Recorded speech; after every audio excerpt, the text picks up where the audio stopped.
Hi, my name is Dr. Jennifer Smith, and I'm a Clinical Associate Professor of Special Education at Purdue University.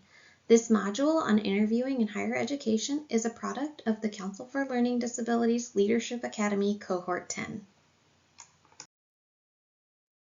This module will include a discussion of considering the types of positions in higher education you might be interested in applying for, considering locations that you would like to live, the application process, web-based interviewing, and on-campus interviewing. One type of position you may consider is a clinical or practice position. These may have a variety of names such as clinical professor, professor of practice, professor of teaching, or teaching professor. This type of position typically does not qualify for tenure and is often contract-based. Contracts may vary, so as you interview, this may be a question you may want to ask. Clinical practice positions usually have a greater teaching load or emphasis, which again can vary among institutions, so it is important to ask what the load may look like and whether it is a fall/spring only as part of the contract or if there's also summer expectations as part of that load. Hi, I'm Jasmine Bajeski. I am a clinical assistant professor of special education at Purdue University. Why did I choose a clinical position? So I would say a clinical position sort of chose me. I've been in my current position. This is my 11th year here at Purdue. And before that, I worked as an adjunct and a visiting professor at 2 other institutions. So I've just always been interested in teaching, and then I didn't earn my PhD until later on. So I was interested in working in higher ed just to teach. So that's why I was sort of attracted to and chose a clinical position. And then what is one tip you would give those looking for your type of position? You got to love what you do. If you don't love teaching, this isn't for you, because we put our heart into it and it takes a lot of energy, and the students need the best teacher possible. So this should be what you want to do and where your heart is if this is what you're choosing.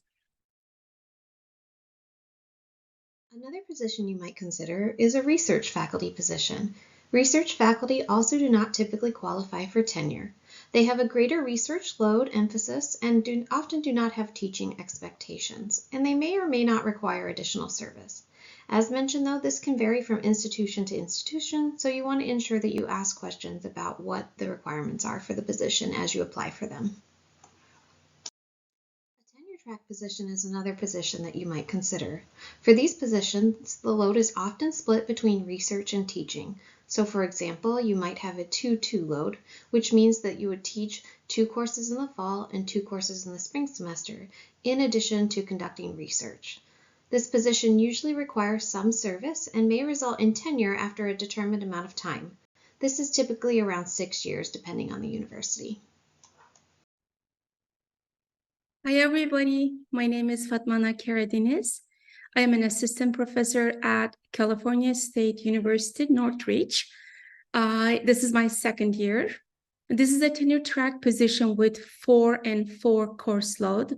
But at California State system, the first 2 years, you have a 1 course release, and I am teaching 3 first 2 years. Why I apply tenure track position? Because I love teaching. I love working with teacher candidates, but at the same time, I want to be able to continue my research, and being on tenure track position provides me some accountability to continue my research. If you're in a job market, if you're applying tenure track positions, what I would like this, I have 2 advice for you. The first one is, please do not look at the institution professionally only. You are not just a professional, you are also a human.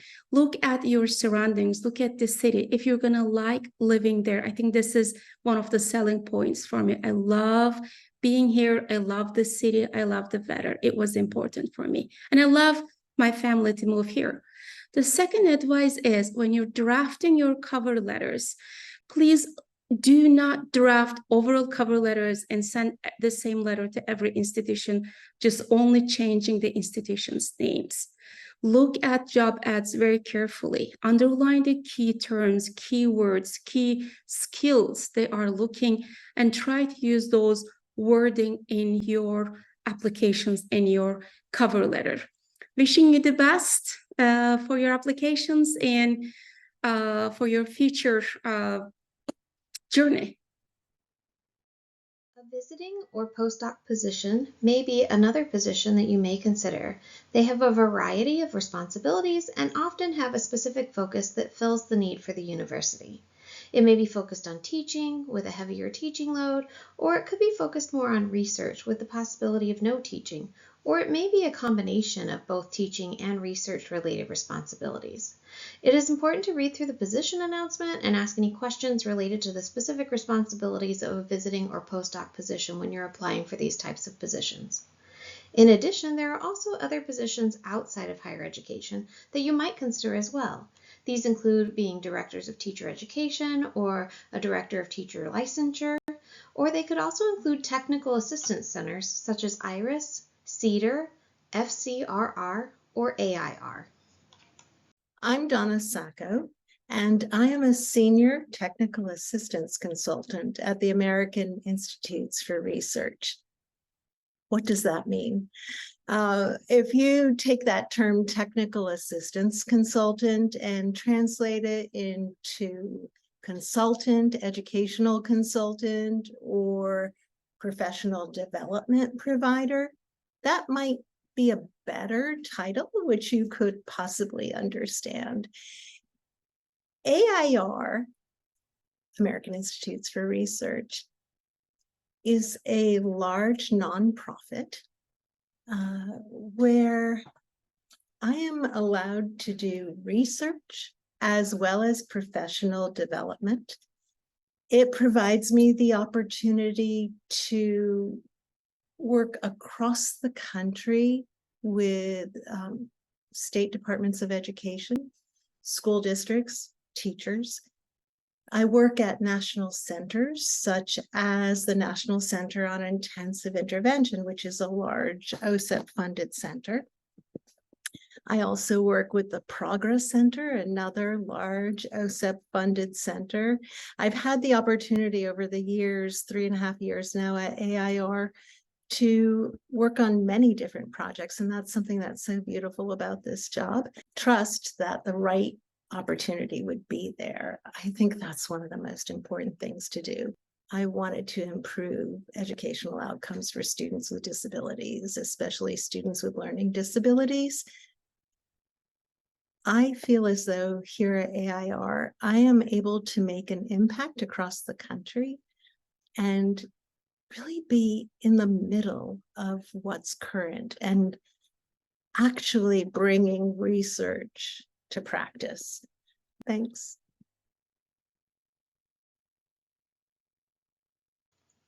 Once you've considered the types of positions that you would be interested in applying for, you should consider the locations of the positions. Try to think about where you would be willing to live.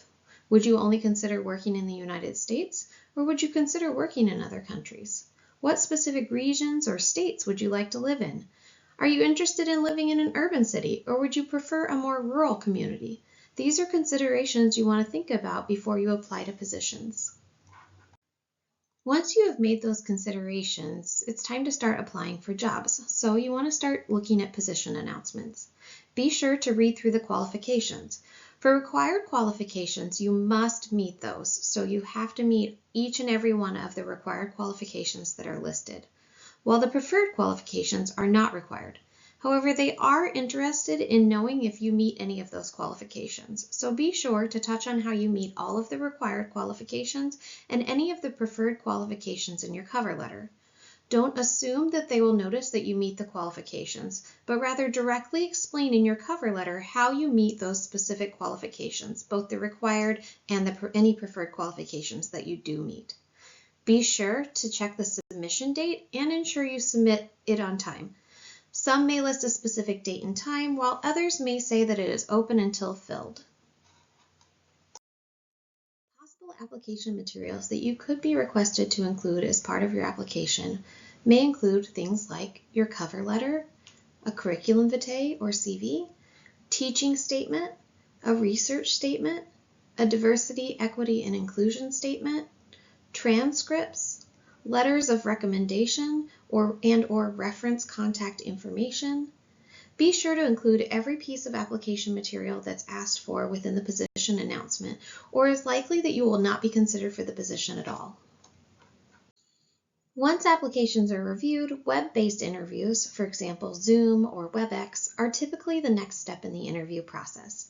If you're selected for a web-based interview, be sure to reread the position announcement to look for what the committee could be specifically looking for, and be prepared to talk about how you meet those required and preferred qualifications that you already said you met in your initial application materials. Often these interviews may begin with a tell us about yourself, so be prepared for what many call your elevator speech. Try to think about a 1 to 2 minute description of how you could succinctly describe yourself. Personal information that might relate to the job is fine, but really try to tailor your response based upon the position. Practicing your responses with others for questions that you might be asked or for your elevator speech is always a good idea, and it will likely help you to focus your responses as well. Often at the end of the web-based interviews, you'll have the opportunity to ask the committee some questions. Have around 2 to 3 questions to ask, and if one of the questions has already been answered during the interview, then go ahead and skip asking that question. Some examples of questions that you might ask could be, what is the committee's timeline for determining who to bring to campus? What are the expected responsibilities, such as load, for the position? What do they love about being at that particular university or college? You might also consider a question related specifically to the position announcement that may not have already been answered during the interview. Following web-based interviews, on-campus interviews are usually the final step in the interview process. Universities will usually select 2 to 4 candidates from those interviewed during the web-based interviews to bring to campus for a 1 to 2 day interview. These interviews may include one or more of the following. They might include a teaching presentation, which may be in front of a class of students, or it could possibly be in front of a group of faculty. This would be a good question to ask before actually coming to campus for the interview so that you can prep for this. It may include a research presentation, a small group and one-on-one interviews possibility with people such as the search committee, program areas, the department chair, associate deans, cultural centers, and or the dean of the college. In addition, meals are often part of the interviews. You'll likely attend meals at restaurants throughout the day with a variety of faculty, staff, and or students. Remember that you're being interviewed the entire time, including at meals. A couple of tips when interviewing on campus include, bring a small notebook for notes and have a couple of questions you might ask the search committee, a couple of questions you might ask the department chair, and a couple of questions you might ask the dean during those interviews. These might include things like the service obligations or what are the salary and benefits. Another tip is if they tell you what the restaurants that you'll be eating at are in advance, consider looking at the menus in advance so that you have an idea of what you will order. This can be really helpful, especially when potentially people you're eating with have been to that restaurant, they may already know what they're going to order, or it is possible that they may continue to ask you questions, and it may make it really difficult if the menu is rather large to look through all of the options. So this will help you to know exactly what you're interested in ordering. Typically following the on-campus interviews, the next step is waiting for a position offer. These can often take varying amounts of time before an offer may be made, depending on the college or university's processes. Most colleges and universities, however, will let you know either way. So once a position has been offered to someone, if they accept that position, then the college or university will often let the other candidates know that they have made an offer to someone else. Thank you for viewing this professional development module on interviewing in higher education, which was developed as a part of the Council for Learning Disabilities Leadership Academy Cohort 10 project. Should you have any questions about this module, please send an email to smit3863@purdue.edu. Thank you.